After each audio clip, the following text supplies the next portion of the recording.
Hi viewers, welcome to our channel. Mudragada Padmanabham గారికి cancer అంటూ వాళ్ళ కూతురు చేసిన ట్వీట్ ఇప్పుడు అది సెన్సేషన్ క్రియేట్ చేస్తుంది. అలాగే చాలా ట్వీట్ అయితే చేసింది. తన ఫాదర్‌కి ఏ విధంగా ఉందో తెలీదు. తన అన్నయ్య గిరి అసలు రానివ్వట్లేదు. ఇప్పటివరకు ఎటువంటి అప్డేట్స్ లేవు. తన తండ్రికి ఏమవుతుందో అని బాధతో ఒక ట్వీట్ అయితే చేయడం జరిగింది. ఇప్పుడు ఇది రాజకీయ వర్గాల్లో కూడా చర్చనీయాంశంగా మారిపోయింది. అసలు ఏం జరుగుతుంది ముద్రగడ పద్మనాభం గారి విషయంలో? ఇప్పుడు ఇదే అంశం మీద డిస్కస్ చేయడానికి ప్రజెంట్ మనతో పాటు సీనియర్ జర్నలిస్ట్ అరవింద్ కొల్లి గారు వారిని అడిగి తెలుసుకునే ప్రయత్నం అయితే చేద్దాం. సార్ నమస్కారం సార్. సార్ ముద్రగడ పద్మనాభం గారి కూతురు క్రాంతి ఆమె జనసేన పార్టీలో కూడా చేరారు, మనకు తెలిసిందే. ఇప్పుడు ఆమె చేసిన ట్వీట్ కూడా చాలా వైరల్ అయిపోతుంది. అంటే తన ఫాదర్‌కి క్యాన్సరు, అసలు వాళ్ళ అన్నయ్య గిరి తనని ఫాదర్ దగ్గర కూడా పోనివ్వట్లేదు, అసలు డెలిబరేట్‌గా అసలు ట్రీట్మెంట్ కూడా ఇప్పించట్లేదంటూ ఆవేదనతో ఆ ట్వీట్ వైరల్ అవుతుంది. సో దీన్ని చూసి మనం ఏ విధంగా చూడొచ్చు? ముద్రగడ్డ పద్మనాభం అలియాస్ ముద్రగడ్డ పద్మనాభరెడ్డి, ఆయన పేరు మార్చుకున్నారు కాబట్టి ఆయన పేరు వాడదాం. ఆయన కుటుంబంలో ఒక వివాదం ఉంది.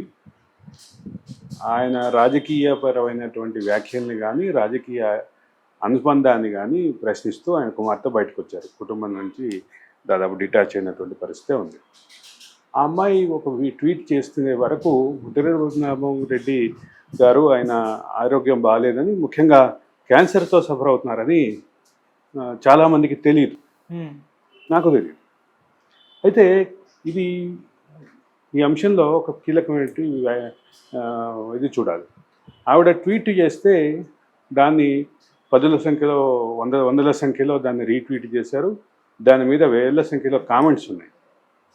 ఇవన్నీ కనుక పరిశీలిస్తే వీటిని కేటగరైజ్ చేస్తే ముద్రగడ పద్మనాభ అలియాస్ ముద్రగడ పద్మనాభరెడ్డి గారి ఆరోగ్య పరిస్థితి తెలిసి చాలామంది బాధపడుతున్నారు, నాతో సహా. ఆయన ఏంటి అంటే రాజకీయ విభేదాలు, రాజకీయ భేదాభిప్రాయాలు ఉన్నా కానీ ముద్రగడ పద్మనాభ గారిది ఇతరులు అందరూ అభినందించేటటువంటి, అందరూ ఆయన పట్ల ఆయన నిజాయితీని అభినందించేటటువంటి రాజకీయ చరిత్ర కానీ, రాజకీయ వారసత్వం కానీ, రాజకీయ ఐడియాలజీ కానీ ఉన్న మనిషి ఆయన. ఆచరణలోకి వచ్చేసరికి ఆయనకున్నటువంటి అనుబంధాలు, రాజకీయ అనుబంధాలు, వాటితోటి ఇతర పార్టీలను కానీ ఇతర నాయకులను కానీ విమర్శించే క్రమంలో కూడా గౌరవంగా చక్కగా అండి అని సంబోధిస్తూ, ఆయన లేఖ రాస్తే నీకు లేఖ రాస్తే ఆదిత్య గారండి, మీ అభిప్రాయాలతో విభేదిస్తున్నానండి, దీన్ని మీరు గమనించాలండి, ఇట్లా ఉంటుంది ఆయన లేఖలో. అంటే పూర్తిగా గోదావరి జిల్లాల గౌరవం గురించి ఏదైతే చెప్తారో, మర్యాదల గురించి చెప్తారో, ఆ రకమైనటువంటి అభిప్రాయం ఆయనకు ఉంటుంది. కానీ ఆ క్రమంలోనే ఆయన వైఎస్ కుటుంబానికి లాయలు అనేటటువంటి వాదన బాగా విస్తృతంగా ప్రచారంలో ఉంది. వీటన్నింటినీ పక్కన పెడదాం. ముద్రగడ పద్మనాభం అలియాస్ ముద్రగడ పద్మనాభరెడ్డి గారి ఆరోగ్యం బాగుండకపోవటం, ఆయన క్యాన్సర్ తోటి సఫర్ అవ్వటం ఖచ్చితంగా బాధాకరమే. ఖచ్చితంగా దాని పట్ల ప్రజల స్పందన కూడా అలాగే ఉంటుంది. ఆ వస్తున్నటువంటి వాటిలో రిప్లేస్ని కనుక చూస్తే ఖచ్చితంగా ఒక గణనీయమైన సంఖ్యలో ఇదే రకమైనటువంటి భావం వ్యక్తం చేస్తున్నారు. ఆయన పట్ల సానుభూతి వ్యక్తం చేస్తున్నారు. ఆయన ఆరోగ్యంగా మళ్ళీ కోలుకోవాలని కోరుకుంటున్నారు. కొన్ని వ్యాఖ్యలు చూస్తే ఆ కరడుగట్టినటువంటి జనసేన నాయకులు కూడా ఆయన త్వరగా కోలుకోవాలని కోరుకుంటున్నారు. కరడుగట్టిన తెలుగుదేశం నాయకులు కూడా ఆయన మళ్ళీ ఆరోగ్యాన్ని పూర్తి స్థాయిలో సాధించాలి అనేది అభిప్రాయం చెప్తారు. ఆయన ఆరోగ్య స్థితి పట్ల బాధని, జాలిని వ్యక్తం చేస్తున్నారు. ఆయన త్వరగా కోలుకోవాలని ఆశాభావం వ్యక్తం చేస్తున్నారు. ఈ నేపథ్యంలో ఒక రకమైనటువంటి ట్రెండ్ ఏంటంటే, ఈ రిప్లైస్లో కానీ రీట్వీట్స్లో కానీ ఆయనకి సంబంధించినటువంటి ఆరోగ్యం మళ్ళీ పునర్వైభవం రావాలి, ఆయన మళ్ళీ యాక్టివ్ పాలిటిక్స్లో ఉండాలని కోరుకుంటున్నారు. ఇది ఒక విషయం పక్కన పెడితే, మేజర్గా అమ్మాయిని క్రాంతిని టార్గెట్ చేసి కొంతమంది వ్యాఖ్యలు చేస్తున్నారు. రాజకీయ విభేదంతో, రాజకీయమైనటువంటి ఆశలతోటి ఏదైతే కూటమికి దగ్గరయ్యావో, ముఖ్యంగా జనసేనకి దగ్గరయ్యావో, ఆ క్రమంలో నాన్న రాజకీయ అభిమానాన్ని, రాజకీయ అభిప్రాయాన్ని విభేదించిన నీకు నాన్న ఆరోగ్యం ప్రశ్నించే హక్కు లేదు, నైతిక హక్కు లేని దగ్గర నుంచి మొదలుపెట్టి, నేను ఇక్కడి నుంచి మొదలుపెట్టి మాత్రమే అంటున్నా, రకరకాల వ్యాఖ్యానాలు కనిపిస్తున్నాయి. ఏదేమైనా ముద్రగడ పద్మనాభం లాంటి రాజకీయపరమైనటువంటి నిజాయితీ పరమైనటువంటి వ్యక్తి, అంటే పూర్తిగా నిజాయితీగా ఆయన జీవితం అంతా కొనసాగింది, అనేది చెప్పక తప్పదు.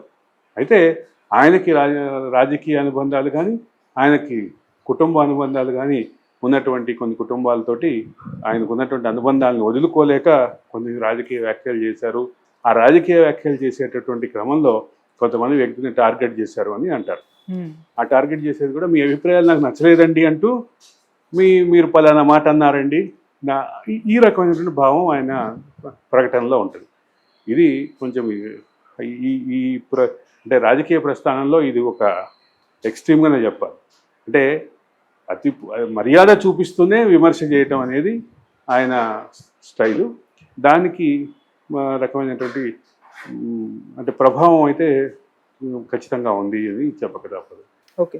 సో ఇప్పుడైతే ఆమె ట్వీట్ వాళ్ళ అన్నయ్యని టార్గెట్ చేసి పెట్టినట్టుగా కూడా కనిపిస్తుంది. కంప్లీట్ గా అసలు నన్ను రానివ్వట్లేదు, ఇలా చేస్తున్నాడు. ఒకటైతే ఫస్ట్ పాయింట్ చెప్తా, ఆవిడ పెట్టినటువంటి ట్వీట్ ద్వారా ముద్రగడ్డ పద్మనాభం అనారోగ్య పరిస్థితిలో ఉన్నారు, ఆయన క్యాన్సర్ని ఎదుర్కొంటున్నారు అనే విషయం ప్రపంచానికి తెలిసింది. తెలిసిన విషయం అంతటితో ఆగకుండా మరికొన్ని అంశాలు కూడా క్లారిటీ వచ్చింది. ఆయనకి సంబంధించినటువంటి ట్రీట్మెంట్ని సక్రమంగా వాళ్ళ సోదరుడు నిర్వహించట్లేదు, ఆయన రెగ్యులర్గా డాక్టర్ విజిట్స్ తీసుకెళ్ళట్లేదు, డాక్టర్స్ దగ్గర నుంచి ఇచ్చేటటువంటి సలహాలు పాటించట్లేదు అనేది ఆవిడ చేసినటువంటి అభియోగం.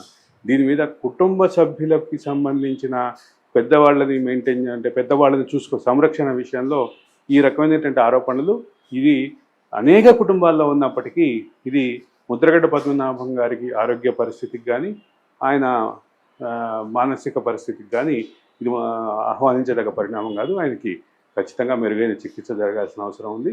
అదే సందర్భంలో ఆయన రాజకీయ ప్రస్థానంలో ఏమైనా తప్పటడుగులు వేసినా లేదా తప్పు వ్యాఖ్యానాలు చేసినా వాటన్నిటిని కూడా మర్చిపోయి ఆయన ఇచ్చినటువంటి గౌరవాన్ని గుర్తుపెట్టుకొని తెచ్చుకొని ముందుకు వెళ్ళాల్సినటువంటి